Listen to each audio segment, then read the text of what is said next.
Y esta mañana va a ser moderadora en nuestro panel la comisionada ciudadana del Info, la maestra Elsa Viviana Peralta Hernández, para quien pido también un aplauso. Adelante, comisionada. Muchas gracias. Agradecemos a quienes permanecen para la conclusión de este evento, en el marco del cual rendimos también el informe de actividades en este congreso que organizamos para establecer la transversalidad de estos derechos. Gracias todavía a quienes nos acompañan y gracias a quienes me hacen el honor de estar ahora en este presidium para exponer algunas de las ideas que traen en este último panel de este congreso. Voy a comenzar por presentarles a la maestra Ligia González Lozano, quien nos expondrá sus ideas acerca del tema que vamos a desarrollar esta mañana. Ella es abogada por la Escuela Libre de Derecho y maestra por la Universidad de Harvard, profesora de la Escuela Libre de Derecho por más de 16 años, impartiendo la cátedra en la Universidad Iberoamericana también, en el ITAM y en la Universidad Panamericana. Es abogada y ejecutiva de empresa por más de 20 años. Es especialista, conferencista y articulista en Derecho Internacional Privado, Empresarial, Datos Personales, Comercio Electrónico y Cumplimiento. Es miembro desde el año 2000 del Comité de Asesores Externos de Derecho Internacional Privado de la Secretaría de Relaciones Exteriores, participando en negociación de convenciones internacionales. Expresidenta de la Academia Mexicana de Derecho Internacional Privado y comparado, y actualmente miembro de los consejos directivos de la Barra Mexicana de Abogados, Asociación Nacional de Abogados de Empresa, Cámara Internacional de Comercio, del Consejo Consultivo de Canaco, miembro del Comité de Estado de Derecho del Consejo Coordinador Empresarial, del Consejo Consultivo de la Asociación de Internet, MX y de Abogadas MX, además de haber participado en cámaras empresariales como Canietti y Canapato. Electa en el legal 500 GC Power Links como uno de los abogados de empresa más influyentes de México en 2016, en 17 y 18.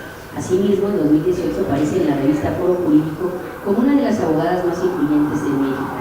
Fue directora corporativa jurídica del Grupo ADO y actualmente es directora jurídica de un consorcio empresarial mexicano de mayor relevancia. Bienvenida, mi querida Ligia, es un honor contar contigo y empezaremos los niños. Un aplauso, por favor.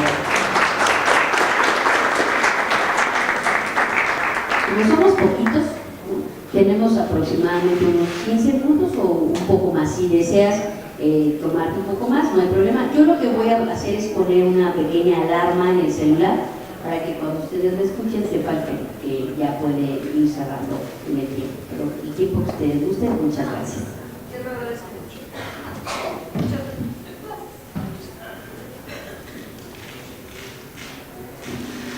Muy buenas tardes. Muchas gracias, comisionada, te lo agradezco de todo corazón, que además te felicito por tu informe, que has de saber que además de ser una gran amiga, doña Viviana es una excelente persona y estoy segura que es de las mejores integrantes del servicio público como para administrar esta garantía y derecho humano que tenemos todos nosotros y que lo debemos de tomar como nuestro. Muchas gracias.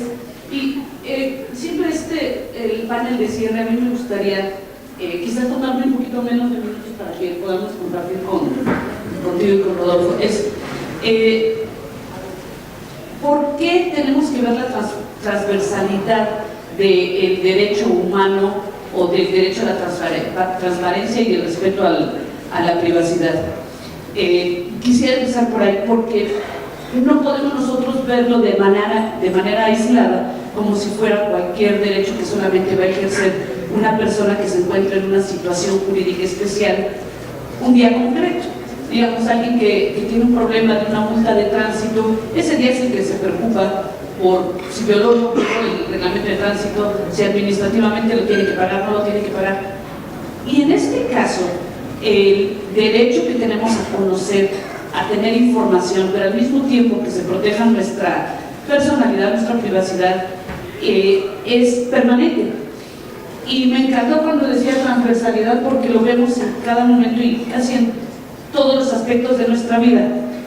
En la Edad Media a lo mejor no era tan importante, pero hoy nuestra vida, nuestros derechos y libertades que ejercemos minuto a minuto están soportadas también por el derecho que tenemos a saber desde cuál es ese derecho, cómo ejercerlo, pero también las obligaciones que tenemos por cumplir. Y es algo que se convierte ya en tridimensional. Las autoridades y sujetos obligados tienen la obligación de saber hasta dónde deben de respetar los derechos y datos personales de los individuos, como deben de saber hasta dónde llegan sus derechos para poder conservar la información, pero también atrás siempre hay un servidor público, y ese servidor público también tiene derecho a la seguridad jurídica que le da el tener certeza hasta dónde pueden liberar o no liberar información, y qué protección le da la ley para hacerlo. Entonces, si nosotros tratamos de aterrizar el principio de tenemos derecho a saber todo lo que no afecte a terceros y que intervenga en el quehacer público, debemos de hacer lo máximo para poder tener esa información, pero también tenemos derecho a proteger la información personal hasta donde sea necesario para que no se violen nuestras garantías. ¿Cómo contraponemos este derecho a la privacidad cuando nuestra contraparte, cuando el que está del otro lado de la barandilla tiene la obligación de dar la información? ¿Y hasta dónde? Entonces, estos pesos y contrapesos que vemos entre el derecho de acceso a la información y el derecho a la privacidad es el dilema que se encuentran todos los días las autoridades a quienes se les pide información, y en última instancia, y como uno de los temas más importantes, los órganos garantes de estos dos derechos. Y la pregunta para estos órganos garantes es: ¿hasta dónde debo de llegar para yo procurar este sensible equilibrio entre uno y otro? Y entonces la respuesta tendría que estar en la ley. La ley es la que te da la guía. ¿Será esto cierto para poder ayudar? ¿O es que el órgano garante tiene también que innovar? Y tendrá que innovar basado en principios. ¿Cuáles son esos principios? Para que ante la ausencia o la contradicción de normatividad para proteger uno y otro derecho, debe de resolverlo. Y deberá de resolver no solamente para su ámbito administrativo y autónomo, sino saber que eventualmente esto puede llegar a una instancia mayor e incluso a la Suprema Corte para resolver cómo va a ser el equilibrio de estos principios. Y entonces creo que la base de resolución de los órganos garantes tiene que ser, primero, que tiene la ley que le ayuda. ¿Cuál es esa ley? Obviamente tenemos la Constitución Federal, la Constitución General de la República, que contiene tanto en su artículo 6 como en el artículo 16 estos dos derechos, y le da ciertos principios a respetar. Y después son atravesados en la Constitución, en este caso de la Ciudad de México, finalmente a través de las leyes específicas. Pero se complica un poquito el tema de análisis cuando le decimos al órgano garante: por cierto, tienes que recordar que tienes una ley federal, una ley general, tienes una ley que regula la transparencia, obviamente para los sujetos obligados, pero por cierto, los sujetos obligados no son los clásicos que solamente son los que están en la administración pública, sino que también tienes, por ejemplo, sindicatos, y tienes, sobre todo, a toda aquella persona que ejerza recursos públicos y que pueden ser particulares. Entonces, ¿alguien le ha avisado a alguno de ustedes que, siendo particular, que recibe un peso del gobierno o del erario público, tiene que estar sujeto a todas las normas de transparencia y que al mismo tiempo puede ser acreedor a sanciones, y saben que tienen que decidir si los derechos de datos personales que por cualquier razón pudieran llegar a manejar, por ejemplo un sindicato que reciba del erario público, que tiene que manejar y poner el equilibrio entre una ley que regula la protección de datos datos personales en posesión de particulares y la ley que hay protección de datos personales, pero en posesión de sujetos obligados, y son las mismas sanciones, porque entonces como que ya tenemos que ser un poquito bipolares, tripolares, y decir, ahora con qué cachucha me estoy manejando. Ese tema de seguridad jurídica es otro gran reto que tiene que conocer el órgano garante, pero lo ideal es que no llegue al órgano garante, sino que cada una de las entidades de transparencia de los organismos obligados pueda tomar estas decisiones. Y solamente se va a poder hacer con conocimiento y todavía con el desarrollo de doctrina y de resoluciones que tienen como reto los órganos garantes. Pero qué mejor que empezar, porque si ustedes van a la Universidad de la Ciudad de México, el órgano de transparencia de esta universidad sepa cómo se debe de conducir. Ahora, ¿cuáles son estos puntos de partida? Tenemos la Constitución, como se los comentaba, y después tenemos también la Constitución de la Ciudad de México. Y aquí la pregunta sería, ¿hasta dónde nos está dando guía la Constitución de la Ciudad de México para estos dos derechos? Me permití entrar a un resumen oficial de la Constitución de la Ciudad de México, y no porque no haya leído la Constitución, pero cuando se hace un resumen oficial es como lo importante, ¿no? Lo que quiere que todos leamos, que si no vas a leer las 250 páginas de la Constitución, por lo menos estas 20 sí. Entonces ahorraron y nos dieron más un 10% de tiempo para invertir. ¿Cuáles son estos principios? Primero, la Constitución reivindica la autonomía de la ciudad y la soberanía popular en lo concerniente a su régimen de gobierno y sus decisiones fundamentales. ¿Por qué nos importa esto transversalmente? Porque debe de hacer que el quehacer público de la Ciudad de México esté enfocada hacia el pueblo. Es decir, es soberano y debe de enfocarse a una buena administración pública. Reivindica la riqueza de la migración nacional e internacional. ¿Qué quiere decir también esto? Y déjenme llevarlos al ámbito de la información.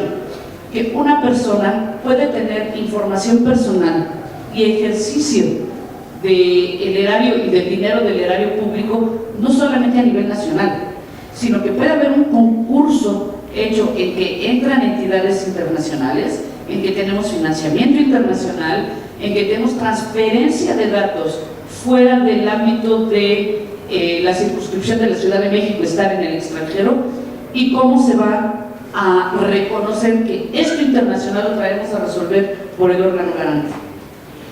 También incluye el derecho a la buena administración y mecanismos de democracia directa, representativa y participativa. Esto es fundamental. Casi me atrevo a decirles que al día de hoy no hay constitucionalismo y democracia que pueda sobrevivir si no tenemos fortaleza en el derecho a la información. Sin derecho a la información, un ciudadano no puede saber qué es lo que sucedió en el quehacer público.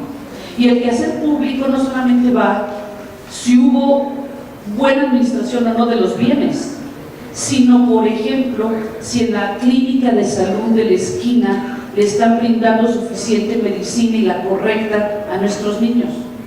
El quehacer público va para saber si los libros que se están entregando fueron en tiempo y correctos a nuestros niños. Es para saber si el tipo de agua que nos está llegando a nuestras casas no está contaminado. Ese es el quehacer público. Y por eso es básico el principio de la buena administración. La pregunta sería, si no tuviéramos derecho de acceso a la información y a la transparencia, ¿podríamos saber esto de manera fácil, rápida, completa, concreta, transparente? Así es de importante esto. ¿Cómo vamos a saber si estamos comiendo lo que debemos de comer? Mecanismos de democracia directa. Otro punto muy importante que está soportando la Constitución local como la federal es el principio democrático. Y hay algo seguro, y esto está confirmado por las convenciones en materia de derechos humanos. No puede haber un ejercicio correcto democrático si no se tiene la información completa. Y la única forma de poder tener la información completa es pudiendo tener acceso a la misma. Y si un ente público no nos la quiere entregar, tenemos que tener un mecanismo para obtenerla. Si es necesario de manera forzada. Es que estos organismos son precisamente los órganos garantes de la información.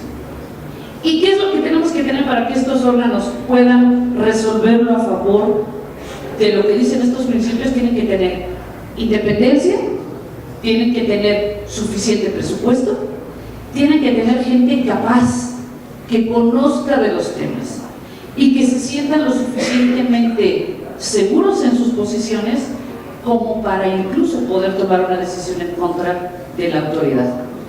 Y al hablar de autoridad nos referimos tanto a las judiciales como a las administrativas, las legislativas, sindicatos y cualquier otra persona. Por lo tanto, si queremos realmente revisar que tenemos un principio de democracia garantizado, tenemos que ver que a la vez los órganos garantes tengan esta independencia y autonomía. Dentro de este resumen también nos dice que la Constitución garantiza el derecho a acceder a la información, producirla, buscarla, recibirla y difundirla por cualquier medio. No debe de haber limitación, salvo algo que le llamamos la prueba de daño, que es la privacidad. Fuera de la privacidad, toda la información pública es pública.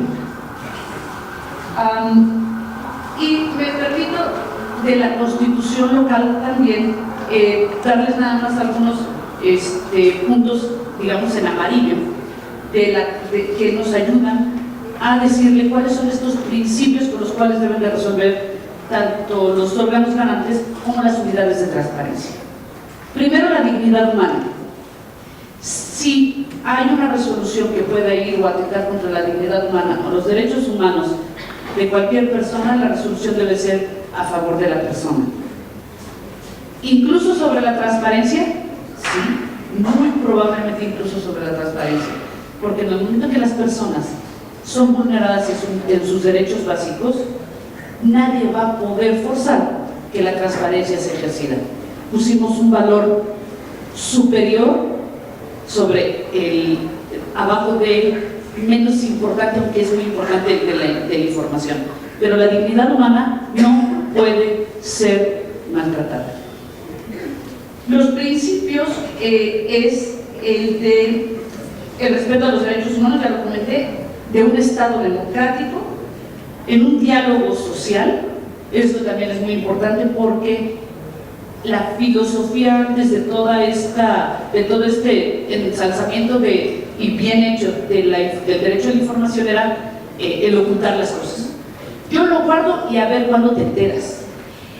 No voy a decir nombres de instituciones, pero recientemente vi una en la cual la entrega fue 200 cajas de cartón tiradas en un piso de una institución pública y dijeron: aquí está tu entrega.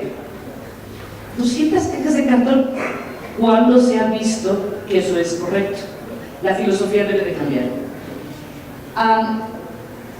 Dentro de los principios rectores también encontramos la autonomía de los órganos garantes. Algo que me sorprendió dentro de la Constitución de la Ciudad de México es que implícitamente sí establece pesos y contrapesos, pero no lo dice de una manera expresa hacia todos los poderes dentro de la Ciudad de México. Los organismos autónomos en la Ciudad de México, que en general son el Consejo de Evaluación de la Ciudad de México, la Comisión de Derechos Humanos, la Fiscalía General y el Instituto de Transparencia, el Instituto Electoral, el de Defensoría Pública y el Tribunal Electoral, deben de tener, y esto es muy importante, carácter especializado. No pueden ser improvisados. Deben de conocer y tener mucha experiencia en materia de ejercicio del derecho a la información. Segundo, tienen que ser imparciales.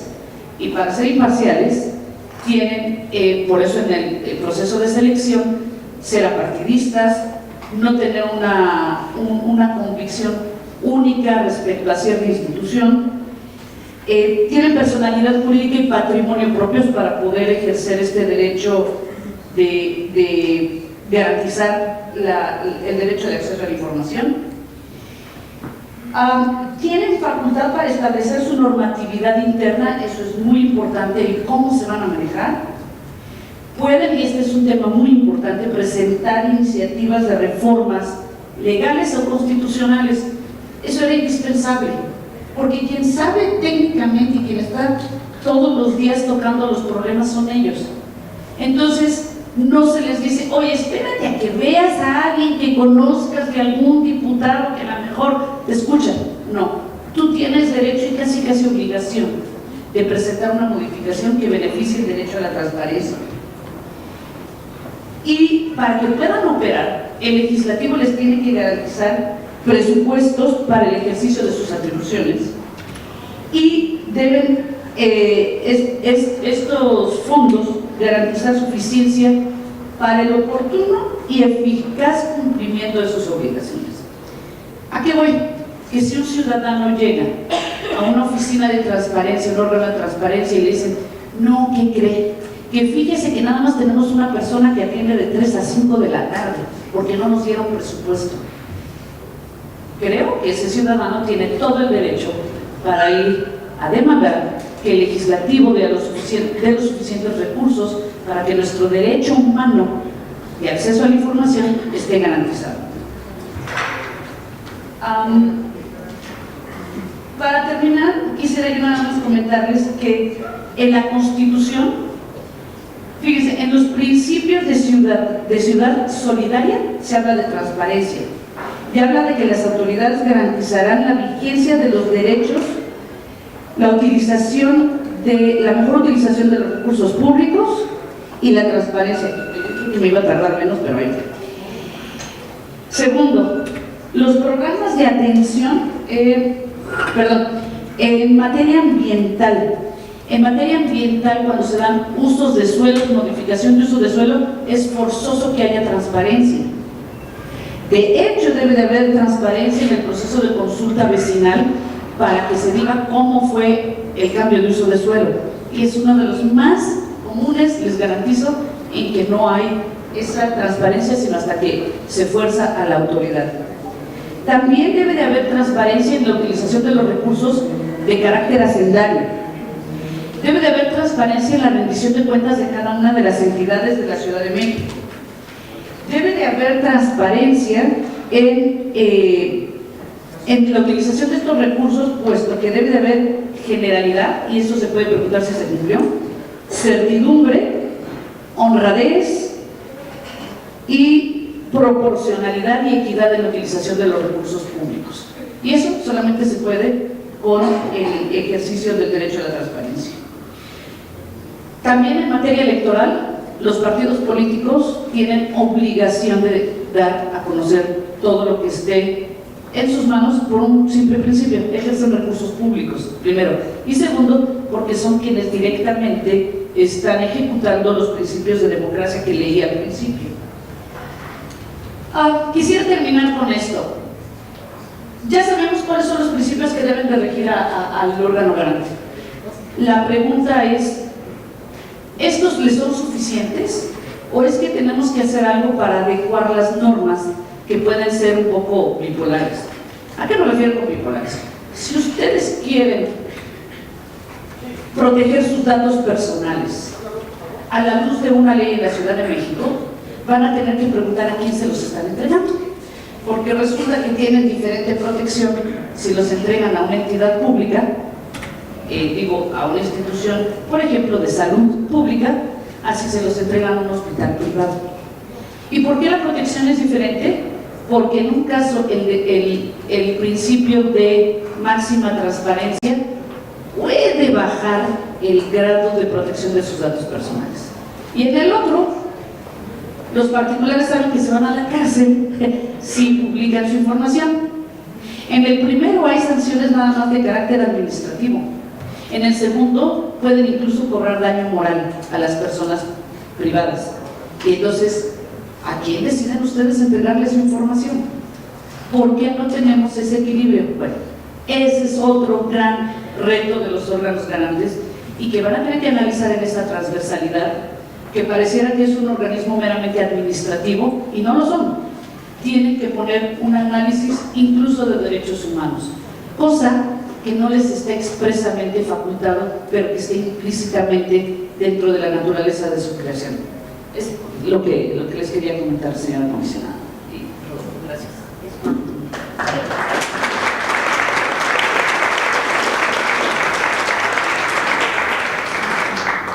Sí, es muy interesante cuestionarnos hasta dónde, ¿no? Van estos derechos. Todo el tema de innovar.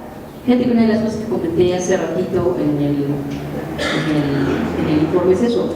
Estamos frente al reto de innovar procesalmente, de innovar tecnológicamente, de innovar en todos los sentidos para fortalecer y fortalecernos también, no solo el derecho de acceso a la información y su ejercicio transversal con todos estos derechos, sino además innovar también en cómo construir nuevos mecanismos, ¿no?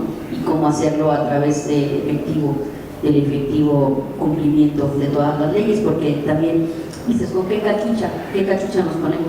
Pues resulta que nos tenemos que poner todas, ¿no?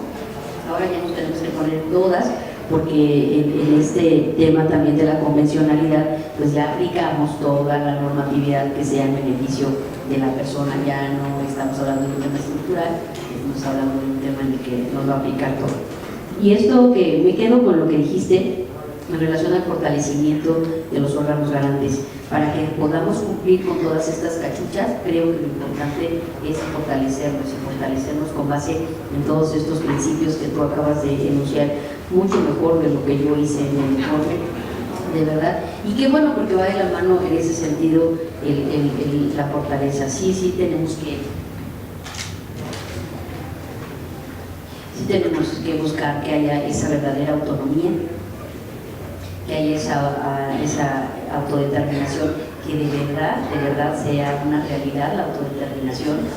El tema presupuestal, ese también es un buen boleto, porque en el caso de los órganos garantes, pues no todo es voluntad, es un tema de presupuesto, y lo hemos dicho en todas partes. Los órganos garantes, la transparencia no sale cara realmente, no sale cara, que la protección de los datos personales no es cara, el tema de organizarnos archivísticamente no es caro partiendo de la organización, porque partiendo de las herramientas para hacer archivos, sí.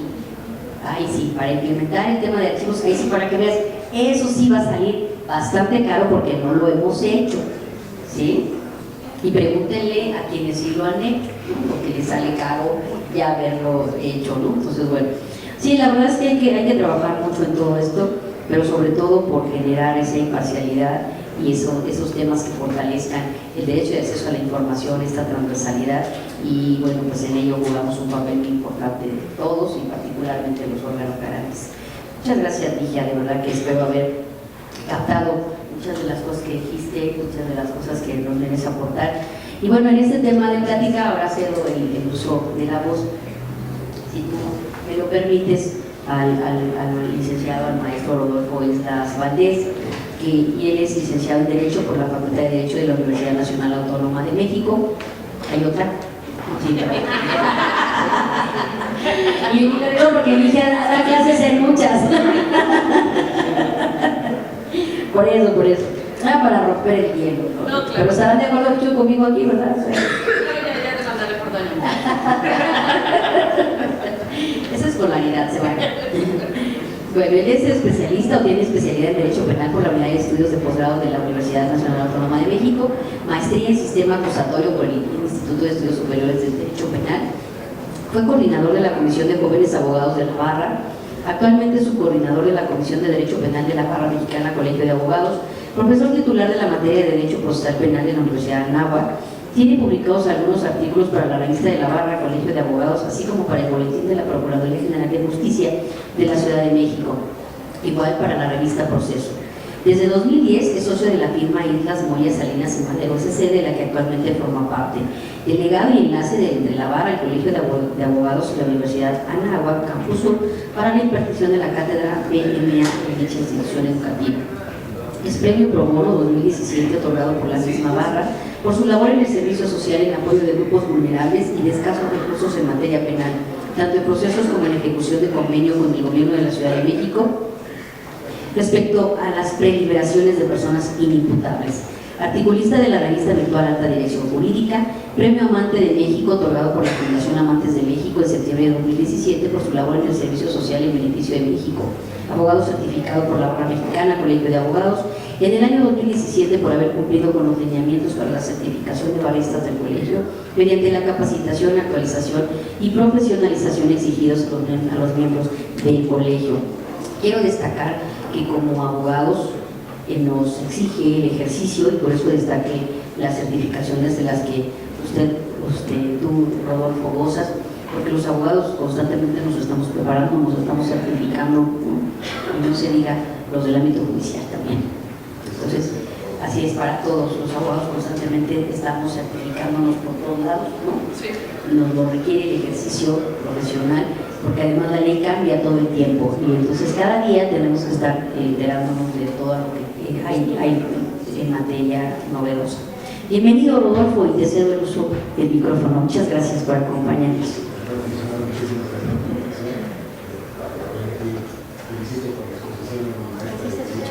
¿Se escucha?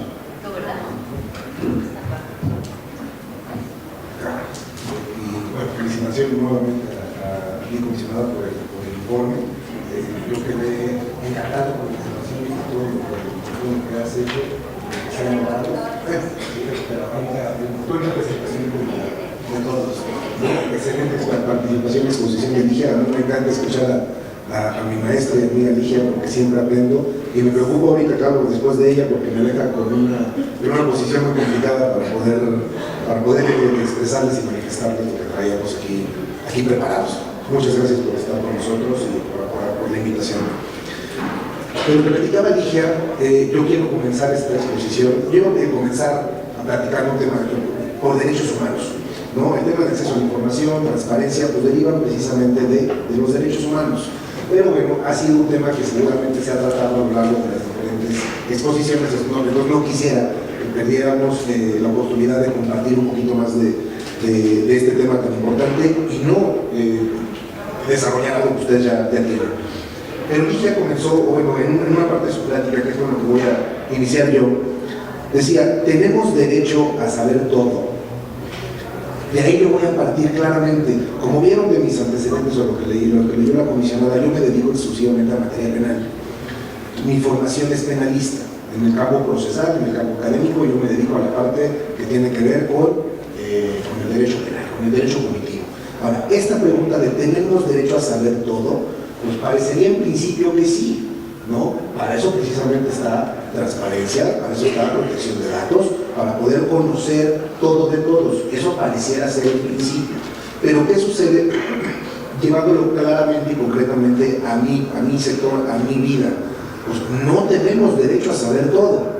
¿Por qué? Porque de la misma forma que yo tengo mi derecho humano a conocer lo que tú tienes, lo que tú haces, a lo que tú te dedicas, tú tienes tu derecho humano también a que se te proteja toda esa información.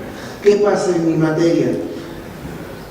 Muchas investigaciones, muchos trabajos que se hacen a través de las diferentes procuradurías, tanto estatales como la Procuraduría, hoy todavía General de la República, ya en poco tiempo se va a la Fiscalía General. ¿Qué pasa en este tipo de investigaciones? Que tenemos muchas trabas para lograr obtener diferente información y que voy a retomar también un punto con el que casi terminó Ligia, es si yo le pido información a través de la autoridad, a través del Ministerio Público, a un sujeto obligado que sea un particular, este particular va a tener la oportunidad de ¿qué? De negarse a proporcionar esa información. ¿Por qué? Porque este particular deberá tener firmado sus avisos de privacidad, que hoy son obligaciones de todos, como personas que ejercemos alguna profesión o prestamos algún servicio. Todos debemos tener suscritos y dar a conocer a nuestros clientes o a la gente que acuda a nosotros estos avisos de privacidad. En ese aviso de privacidad aquí me comprometo yo en particular a no proporcionarle datos a nadie. Entonces, ¿a qué voy con esto? Si la autoridad a mí particular me pide información, yo voy a poder soportar la negativa a proporcionar esa información a través de ¿qué? de esta ley de protección de datos en posesión de particulares, o si es en el caso de sujetos obligados, en tratándose del sector público, aquí va a venir la diferencia. Porque el sector público, en ánimo de compartir información entre todo este sector, sí estará obligado a proporcionar información. Entonces, ¿qué pasa en mi investigación? Por un lado, si se lo pido a un particular, me lo puede negar. Pero si se lo pido a través de alguien del sector público, me lo va a proporcionar. ¿Qué va a suceder? Pues a lo mejor tendremos que encontrarle la forma, y me permitiré decirlo, encontremos la maña de lograr obtener esa información. Retomo la pregunta, ¿tenemos derecho a saber todo de todos? Ese es un tema que en la práctica profesional penal nos enfrentamos todo el día. Ahora, lo voy a agravar todavía más. Tenemos una tesis de este año, si no mal recuerdo, ahorita les voy a decir el año, es de este año, perdón, es del año pasado, de 2017, que se refiere a las páginas web o electrónicas. ¿Qué es esto? Y bueno, veo muchos jóvenes también entre los que están aquí presentes. ¿Por qué me refiero a los jóvenes? Porque los jóvenes están muy acostumbrados a usar ¿qué? Redes sociales. ¿Qué pasa con estas redes sociales? Pues toda la información que se sube a las redes sociales deja de ser mía. Y ahora va a ser perteneciente o el titular, ¿quién va a ser? Quien captura esta información. Y ese personaje pues tendrá la oportunidad, si le piden, de dar mi información.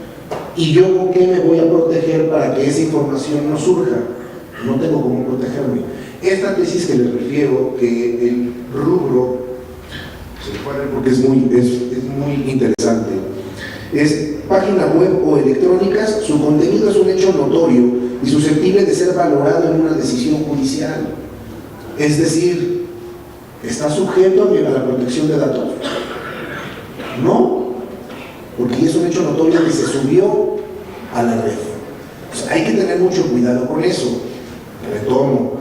Ahora, al contrario, de tengo derecho a saber todo, al revés es que no tienes derecho a saber tanto de mí. ¿Ok? Ojo, si yo ya lo subí a la red social, ya no puedo quejarme o dolerme de que no tienes derecho a conocerlo porque yo lo di a conocer. Bueno, no voy a mencionar el caso concreto, pero de la semana pasada para esta hay un tema muy delicado respecto de un personaje público que subía su información privada en sus redes sociales. Hoy ese personaje público está siendo investigado. ¿Tendrá razón o no en que esas actividades eran buenas? Lo que subía a sus redes tenía derecho a tenerlo, a poseerlo. Eso hoy ya no nos está importando, porque la sociedad ya está viendo en esas redes lo que él tiene. ¿A qué me voy con esto? El personaje o los personajes pueden tener un reloj de buena marca. Claro que puede. Se pueden sacar a crédito. Lo pago con mi tarjeta de crédito y lo pago a 300 meses sin intereses. ¿Y por qué no lo voy a tener?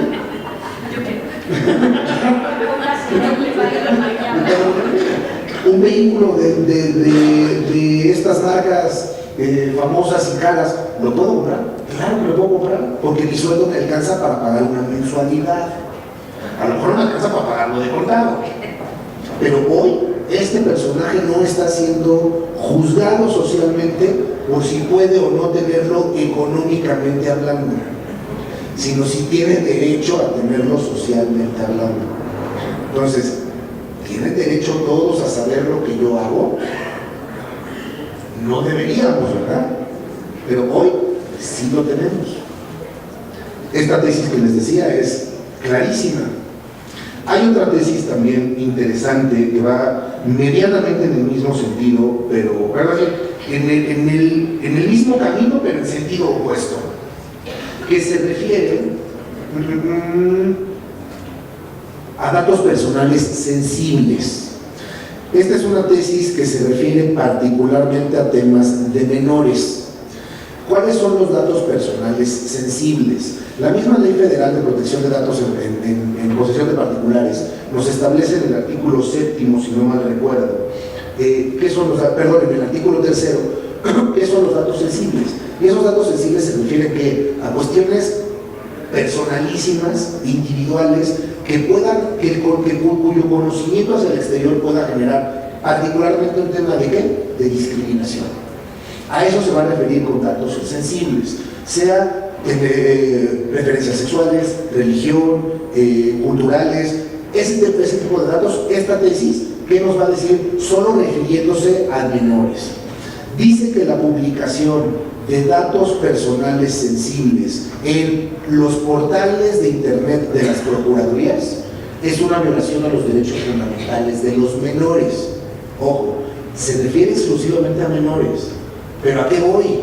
No debería ser nada más a menores, porque todas estas publicaciones o todo este conocimiento al exterior de datos sensibles míos, pues me puede generar un problema. A lo mejor mi dato sensible es que yo no creo, no me enteré de temas religiosos, pero no creo en determinada cosa, y eso se publica, y para mi profesión o para mi trabajo, alguna empresa o algún cliente que tengo va a decir, oye, espérame, yo sí buscaba a alguien que tuviera mi mismo pensamiento. ¿Qué va a pasar? Pues me va a cortar la oportunidad de negocio en mi campo profesional. Entonces hay que tener mucho cuidado. A mí me parecería muy buena esta tesis, pero lo que tendrá que suceder es que tendrá que ampliarse más adelante a un nuevo criterio en donde no solo sea respecto a menores, sino de todo aquel cuyos datos aparezcan en un portal de internet de una institución que yo no quiero que se entere.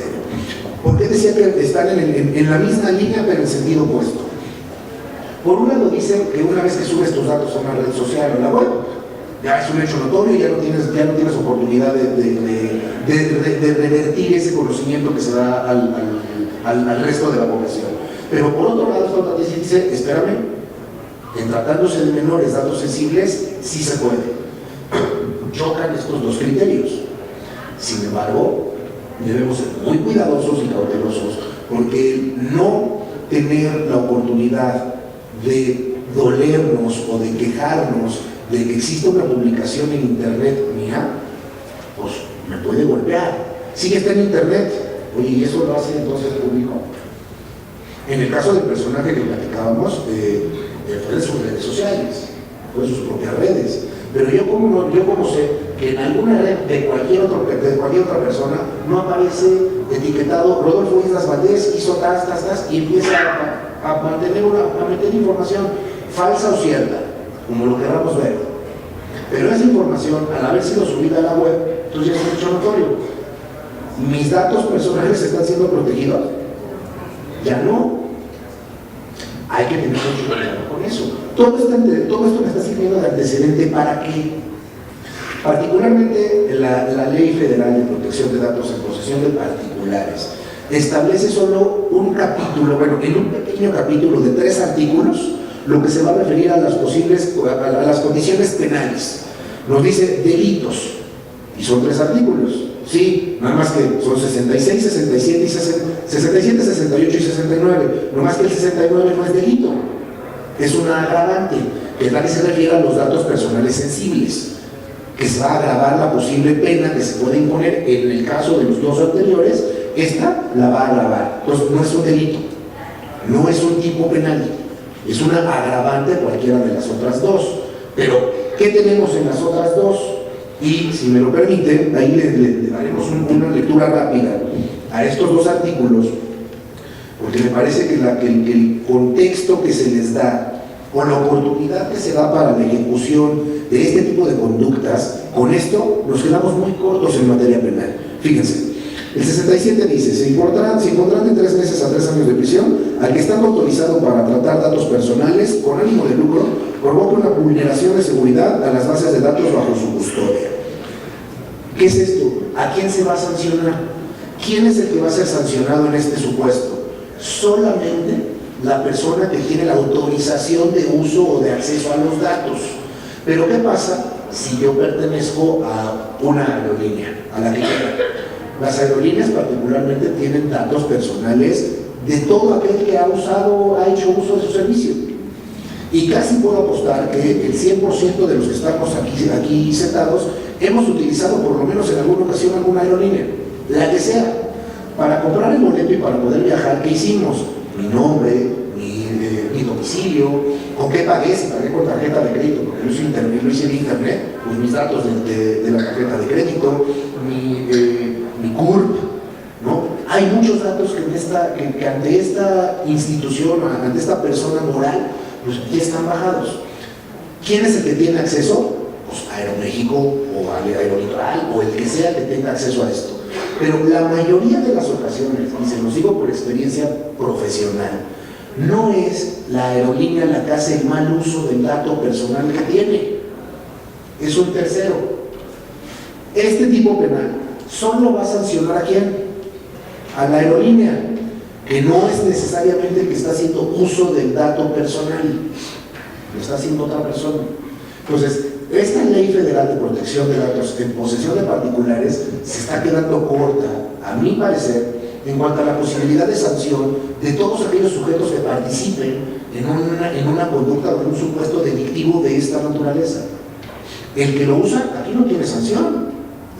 Podré irme quizás a los códigos penales locales, irme a un fraude específico, a un fraude genérico, le encontraré la forma, ok, pero entonces la naturaleza del dato o la naturaleza de la transparencia o el conocimiento de este dato está siendo la base o la acusación, no, le estoy teniendo que buscar por otro lado. Hay que tener cuidado. Mi posición sería, pues a lo mejor buscarle la oportunidad a que no nos quedáramos solo con la sanción del sujeto autorizado, sino del sujeto que lo usa. Además, vuelvo a la misma pregunta. De los que estamos aquí, seguramente hemos recibido llamadas, y no sé por qué a finales de año, creo que yo la recibo por lo menos 30 veces al día, de bancos que tienen, ya tengo 25 créditos preaprobados, ya tengo crédito para casa, ya tengo autorizado una línea telefónica en una empresa de telefonía celular que no es la mía. Oye, ¿de dónde me estás llamando? ¿Por qué tienes mis datos? ¿Por qué me estás atosigando? ¿Por qué me estás acosando? Yo ya debo tener por lo menos 15 números bloqueados para no recibir llamadas de este tipo. Pero ya lo tienen ellos también registrado, qué números tiene bloqueada la gente, y entonces empiezan a marcar de otros o de número desconocido. Estas empresas o instituciones que nos están marcando, yo les apuesto que no son quienes tienen nuestros datos, Del ejemplo que yo les digo a nivel personal, y que seguramente será lo mismo para todos, quien nos está llamando no es nuestro banco, no es nuestra empresa de telefonía celular, es otra. Esa conducta es esto que estamos platicando. ¿Cómo voy a acusar a estos de lo que me están haciendo? Si no incurren en este delito de protección de datos en posesión de particulares, habrá que ampliarlo. Como penalista encontraremos, o como sujetos que ejercemos esta profesión, pues vamos a encontrar la fórmula para acusarlo, pero no se trata necesariamente de encontrarle la fórmula o encontrarle el artificio para poder acusar. Debe ser clara la ley para poder hacer eso, para poder acusar. Entonces, nuestro posicionamiento sería mejor tomar en consideración la búsqueda de cómo encontrar una responsabilidad dentro de esta ley a este tercero que está haciendo uso del dato personal que yo no le proporcioné. El 68 dice: se sancionará con prisión de 6 meses a 5 años al que con el fin de alcanzar un lucro indebido trate datos personales mediante el engaño, aprovechándose del error en el que se encuentra el titular o la persona autorizada para transmitirlos. Aquí, ¿qué va a pasar? Volvemos al mismo punto. Es la persona que tiene la oportunidad de conocer esos datos. Oye, fulanito, si no me compras, si no aceptas el crédito que te ofrezco, entonces yo voy a difundir tus datos. Ok, tenemos un problema aquí. Y vuelvo a la pregunta del tipo penal o del supuesto anterior. Y el tercero que en su caso los pudiera usar, ¿dónde estará su sanción? Me preocupa mucho, y nos preocupa en el sector de litigantes, pues este tipo de condiciones que nos cierran mucha puerta, mucha oportunidad de investigaciones. Ya se me fue el tiempo, pero voy a tratar de ser breve porque hay un punto con el cual también quería cerrar. Bueno, espero haber sido claro con que me preocupa. Ahora, todo esto lo llevo a mi campo ya de aplicación profesional procesal, en la calle. Hace rato mencionaba, ¿cómo lo pido? La autoridad se lo va a pedir, el Ministerio Público se lo va a pedir al banco, el banco se lo va a tener que dar porque es una institución que está obligada a proporcionar información, no se lo va a dar porque tiene la obligación del secreto bancario, pero si se lo pide bien, entonces sí.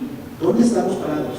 O sea, verdaderamente nuestra preocupación radica concretamente en que consideramos que hoy nos estamos quedando cortos con la legislación que aplica claramente para la protección de datos personales, vinculado desde luego con la transparencia de datos.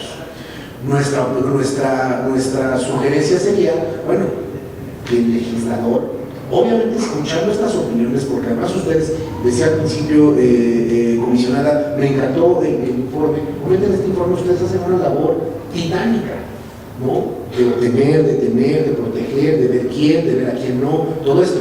Pero cuando la autoridad ministerial ya busca esta información, es donde a la autoridad ministerial ya se queda corto por este tipo de condiciones que no son propias ni del Ministerio Público, ni de las autoridades o de las instituciones que tengan a su alcance esta información. Se queda corta la oportunidad procedimental de que el Ministerio Público pueda alcanzar el objetivo buscado de encontrar a un responsable y de poder sancionar a ese responsable. Y con ello concluiría, más bien más que concluir con una verdadera conclusión definitiva, es más bien una pregunta abierta. ¿Estamos en el camino correcto? Y con eso sería todo. Muchísimas gracias.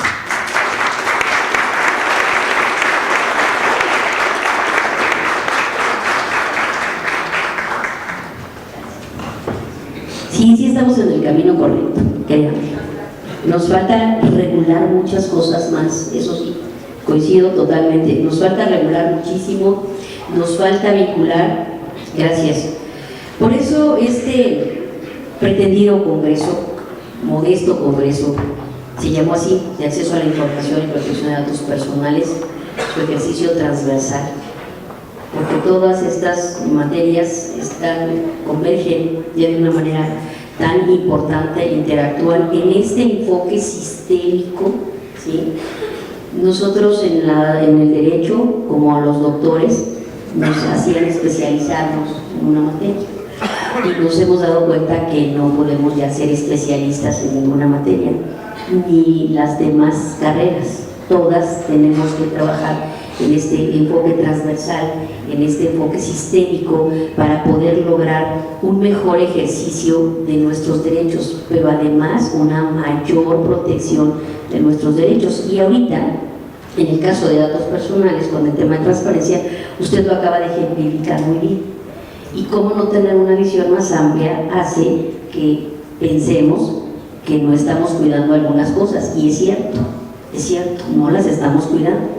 No vamos mal, pero tenemos que ir mejor para poder perfeccionar esta regulación y realmente hacer efectivo este derecho, de tal manera que también las personas que se ven afectadas tengan expedito su derecho para reclamarlo adecuadamente en la vía penal, que como usted expuso, deja mucho que desear al momento de querer sancionar a alguien por esto.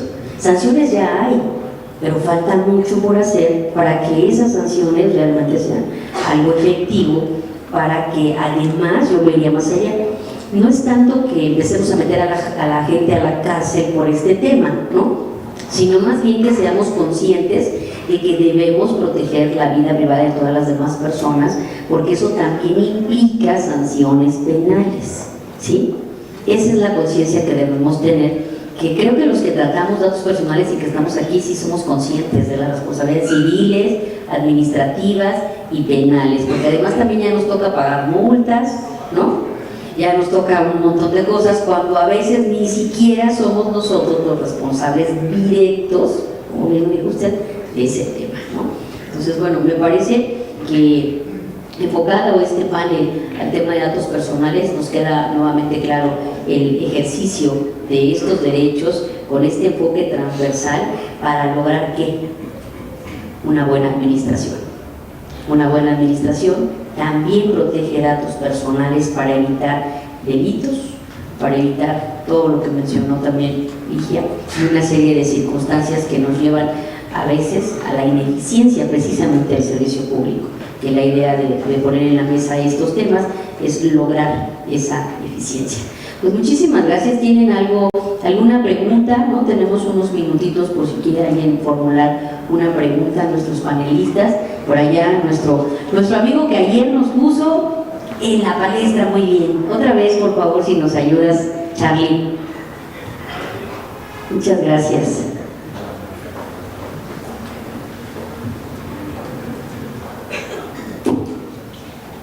Hola, muy buenas tardes.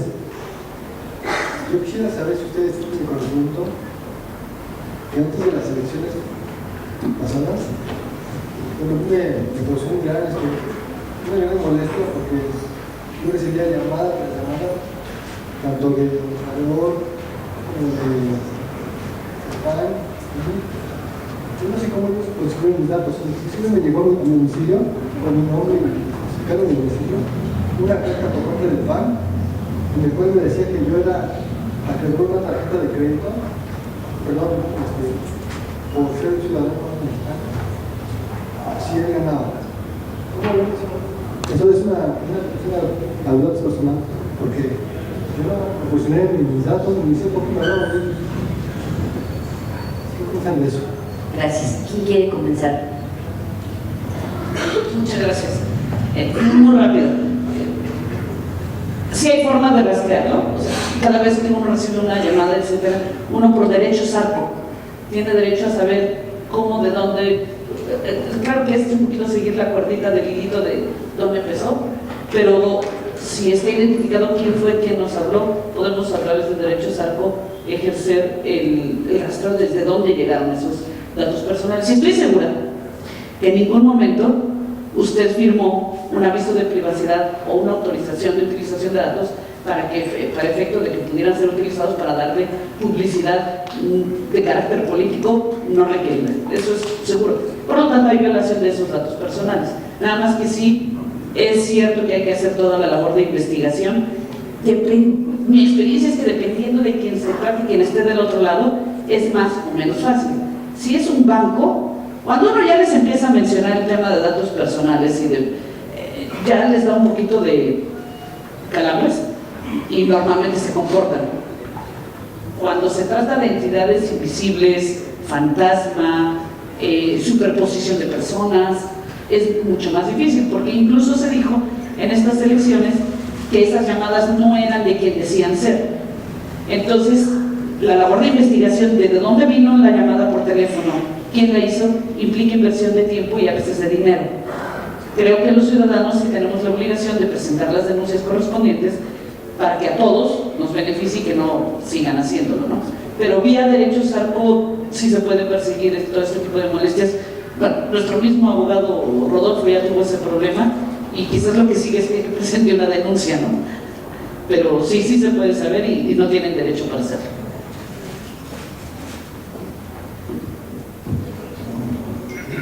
Sí, como bueno, lo decía ahorita muy bien Ligia, y en mi parte del informe también de la comisionada fue respecto a el uso de los derechos ARCO, ¿no? La ejecución o la aplicación de los derechos ARCO. El tema es que me llama la atención que la mayoría, por lo que entendimos del informe, de los sujetos que ejercen este tipo de derechos son los jóvenes. Entonces, los más grandes tenemos que también empezar a hacerlo. O sea, es ir por el caminito, sí, pues a lo mejor más tardado, pero hay que hacerlo. Porque si no, de otra forma, al rato no solo te va a llamar de un partido político, te van a llamar de todos más su familia, ¿no? Entonces sí hay que comenzar a ejercer nuestros derechos, tanto a la aplicación de los derechos ARCO, como en su caso quizás hasta una posible denuncia penal. Ya lo platicábamos en cuanto a quién lo usa, cómo lo usa, ese tercero, de dónde los obtuvo, ok, pero se tienen que generar las investigaciones. O sea, las autoridades, y ahorita por ejemplo InfoDF, que hace estas investigaciones al nivel de su competencia, pues la competencia tiene alguna limitación, Si comenzamos a ejecutar los derechos ARCO o denunciar, vamos a provocar que esta información o este límite de competencia que tengamos se vaya juntando después con la competencia de otro. Entonces que ese otro pueda continuar con su investigación y ese otro en su caso pueda llegar a sancionar. Quizás no va a haber una sanción a la primera, pero tenemos que comenzar a darnos a notar, porque si no, pues es dejar pasar. Y mañana vas a ser tú, van a ser tus hijos, van a ser los hijos de tus hijos y van a ser todos. Entonces, sí se puede hacer. ¿Es largo el camino? Sí. ¿Tedioso? Sí. Pero si no lo iniciamos, pues va a seguir pasando lo mismo. Sí, buenas tardes.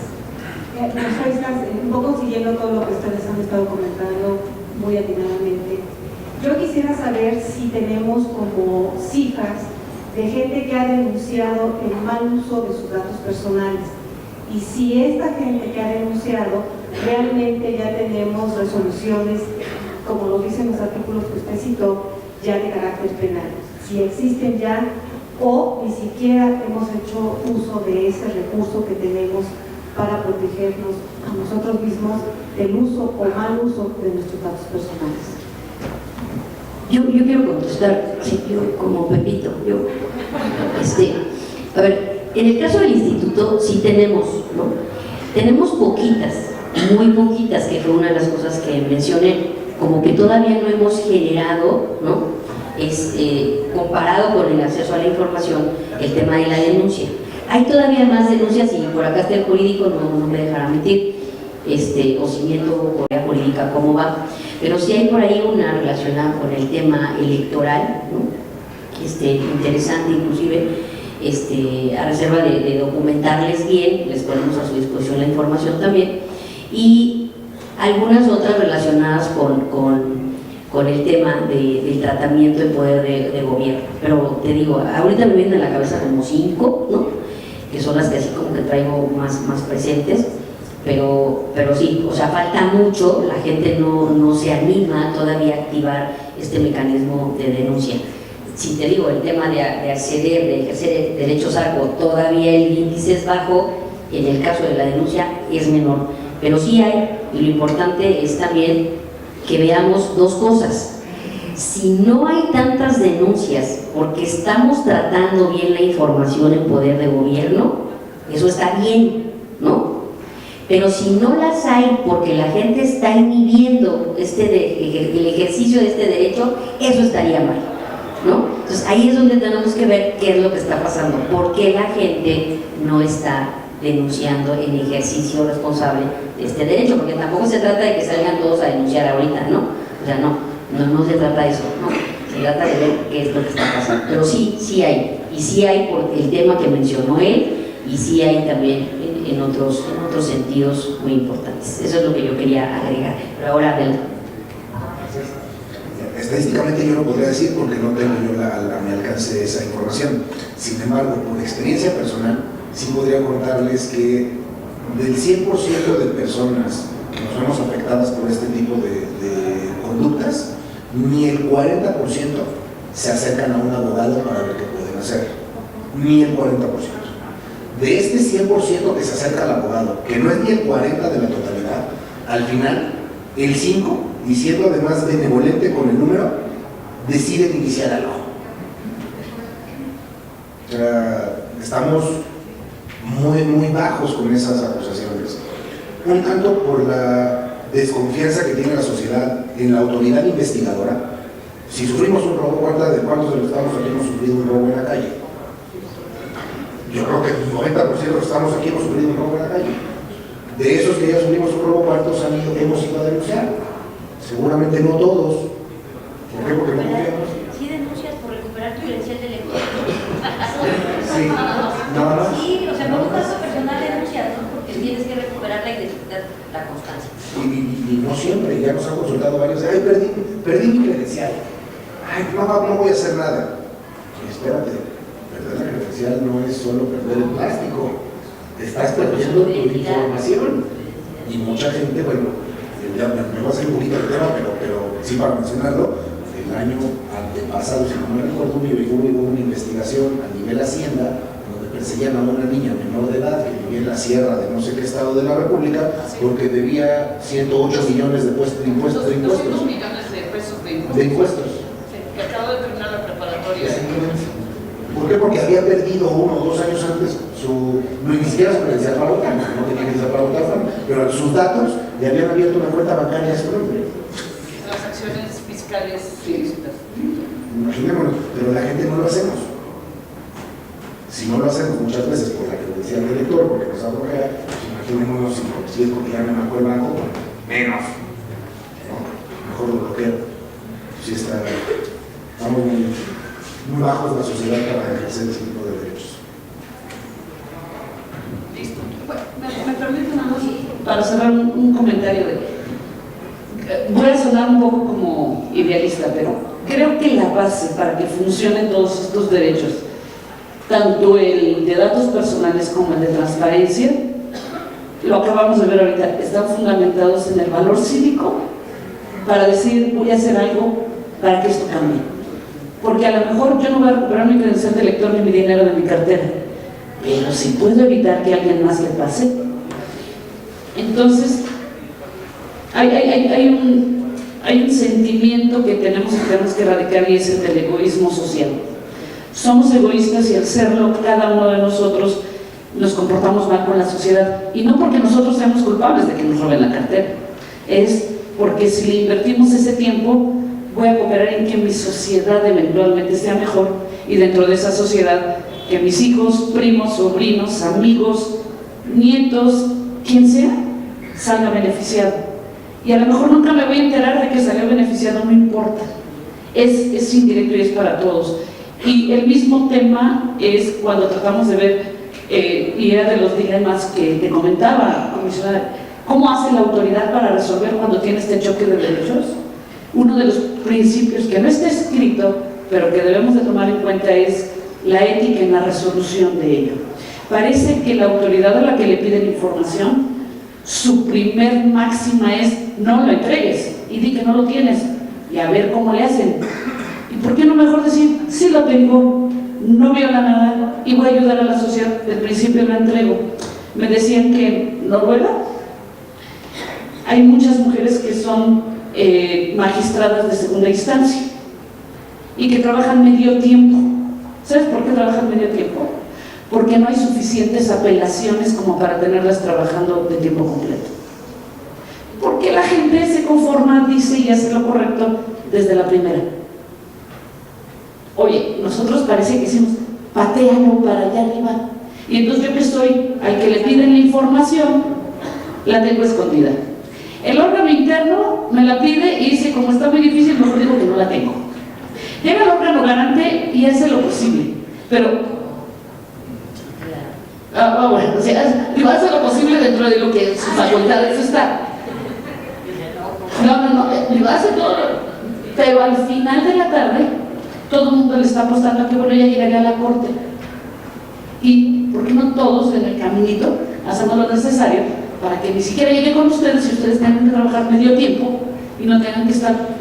Porque la verdad, cuando llegan con ustedes es porque alguien ya dejó de hacer algo que tenía que hacer. Si empezamos desde el buen quehacer público ahí y el buen quehacer ciudadano, bueno, la innovación empezaría ahí. A ver, creo que acabas de dar la conclusión de este evento. Así es. Si empezamos por ahí, esa sería la conclusión. Todos estos derechos serán efectivos. Y no eres idealista, porque yo creo que todos creemos en eso. Y todos esperamos que eso suceda. Que se haga lo correcto desde la primera vez. Yo decía hace rato, nosotros entre menor número de recursos reportemos, habla de mayor eficiencia. Desafortunadamente en la gestión gubernamental nos hemos enseñado a que entre más números reportemos, hablamos de eficiencia, y eso no es cierto. Eso no necesariamente es cierto y necesariamente aplica con esto.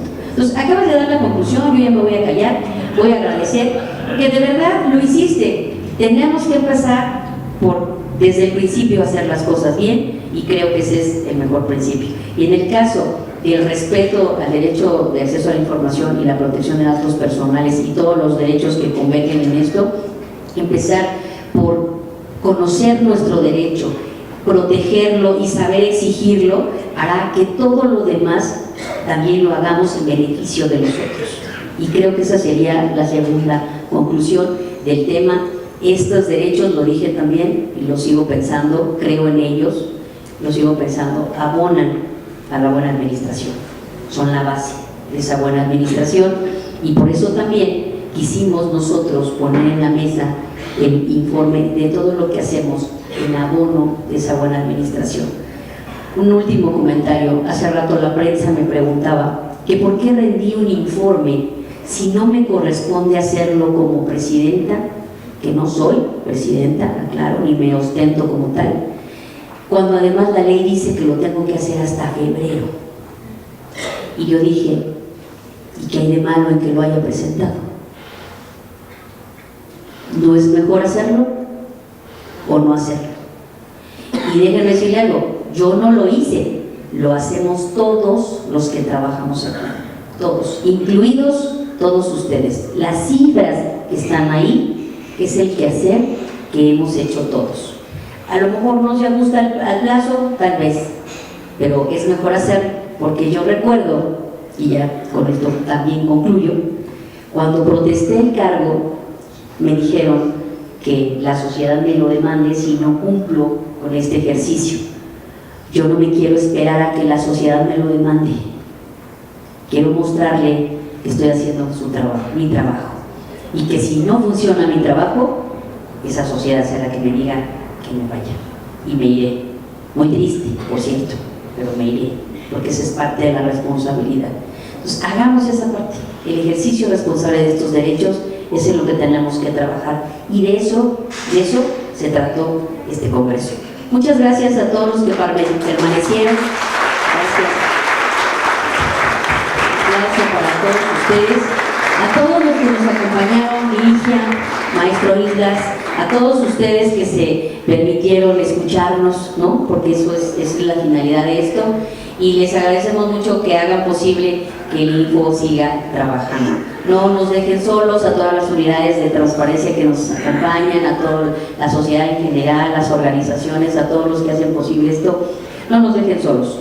Síganos ayudando para que esto siga funcionando, porque esa es su labor. Y muchas gracias otra vez por la pregunta que pusiste, que no dejes de venir, perdón, al de faltar, no dejes de venir a los eventos, porque de verdad agradezco tus preguntas, han sido muy puntuales en las dos ocasiones y nos has dado pauta para reflexionar mucho al respecto. De eso se trata, y de eso se trata las solicitudes que nos hacen, que nos hagan operar. Muchas gracias, buenas tardes a todos y felices fiestas para todos, y ya no nos vemos, que la pasen muy bien en sus casas. Nos vamos a tomar la foto y entrego, agradeciendo este reconocimiento tanto a Rodolfo como a Ligia. Rodolfo, muchas gracias. El INFO, el Instituto de Transparencia, Acceso a la Información Pública y Protección de Datos Personales, otorga el presente reconocimiento a Rodolfo Islas y a ti, mi querida amiga Ligia, también por su participación en este congreso con su exposición. Y muchas gracias a todos ustedes, que creo que también por ahí les haremos llevar sus constancias para que también lo pongan en sus currículos, porque lo que aquí se aprende sirve mucho para el servicio público. Muchas gracias a todos y buenas tardes y felicidades otra vez. Gracias a todo el personal por haber hecho posible este evento, y les hacemos también entrega de un obsequio. Y si me ayudan a clausurar, formalmente nos ponemos de pie todos los que quedamos, ¿no? Una amiga para clausurar formalmente. No sé si mi reloj esté bien. Son exactamente las 13 horas con 24 minutos. Damos por concluir los trabajos de este congreso, en el que les me olvidó cómo se llama. Fue de acceso a la información, protección de datos personales, su ejercicio transversal con el derecho a la buena administración, que ya es un hecho en nuestra ciudad. Muchísimas gracias a todos, buenas tardes y felicidades nuevamente en sus casas, que la pasen muy bien. Hasta luego y buenas tardes.